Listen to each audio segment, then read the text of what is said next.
Okay, today we're going to be deriving Beltrami's first integral of the Euler Lagrange formula for the calculus of variations. In calculus of variations, we find the function that minimizes an integral, and sometimes that function is dependent on x, y, and y prime.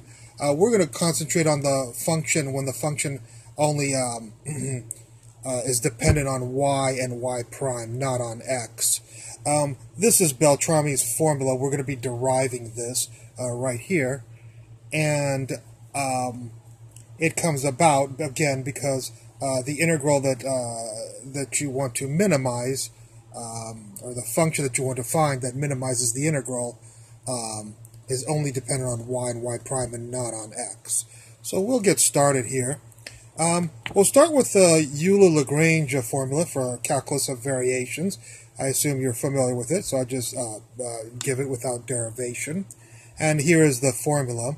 And what we're going to do is take this derivative of this term right here. And if we take the derivative with respect to x of this, and this is only dependent on y and y prime, the total derivative will be, we have to take the partial derivative of this, first of all, with respect to y, and then take the derivative of y with respect to x, right there, times the derivative of y with respect to x, the chain rule. Then you'll have to take the derivative of this with respect to y prime, and then you'll have to take the derivative of y prime with respect to x using the chain rule, and you'll get times y double prime. Of course, the derivative of y prime with respect to x is y double prime. Okay? So this operator only acted on this, it did not act on this, and so that just stayed the same, and there's the equal 0 right here. Okay? So we just expanded this, we operated this derivative on this function right here. Okay. Next, we'll notice something kind of interesting.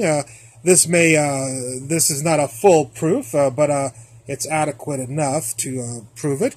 But we'll notice that if we take the derivative of this with respect to x, let's see what we get. And I know one of the things is, well, where does this come from?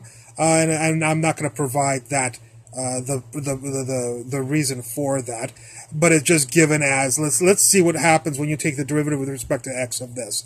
Well, you have to take the derivative of this, but remember f is only a function of y and y prime, so when you take the derivative, you'll have to take again the derivative with respect to y, the first variable, and then the derivative of y with respect to x, which is y prime, plus the derivative of f with respect to y prime, the other variable in there, and then the derivative of y prime with respect to x, which is the second derivative. It's basically the same thing that we got here, except this time it was just f. Now this has parentheses, so it will operate on this, and then it will operate on this. When this operates on this, it's a product rule, of course, and so we'll have to take the derivative with respect to x of y prime, which is y double prime, and we'll have to leave this alone. And of course, there's the negative on that. And then we'll leave the negative y prime alone, just doing the product rule, and we'll take the derivative of this.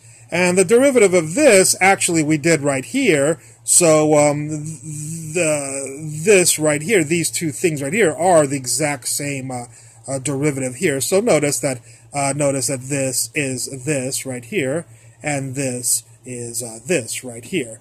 So again, we took the derivative of this, which generated these two terms.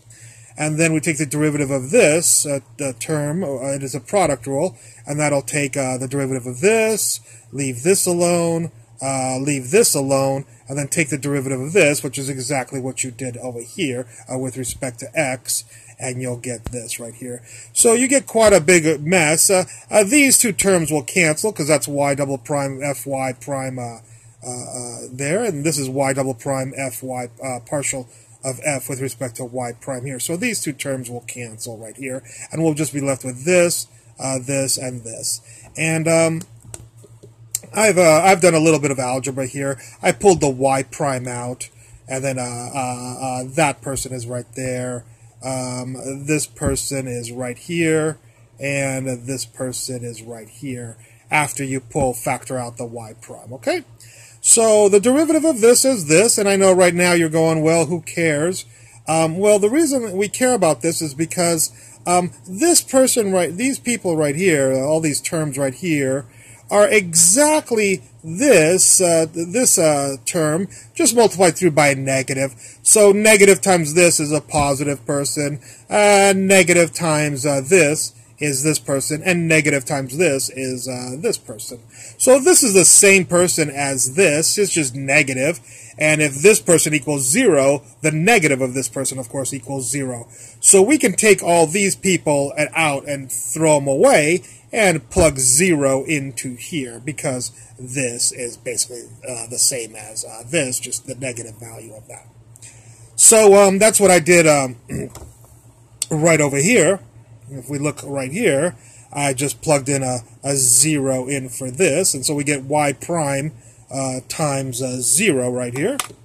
We'll put a, don't think that's y prime of 0, that's y prime times 0. And y prime times 0, of course, is 0.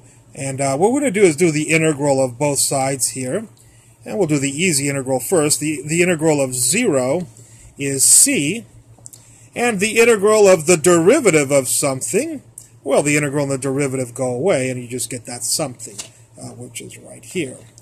So if we notice, this is Beltrami's first integral of the Euler Lagrange calculus of variations formula right here. So that person is this person. And that was our job today, is to derive this equation. I hope you enjoyed this video, and I look forward to any comments you have at the bottom. Thank you very much.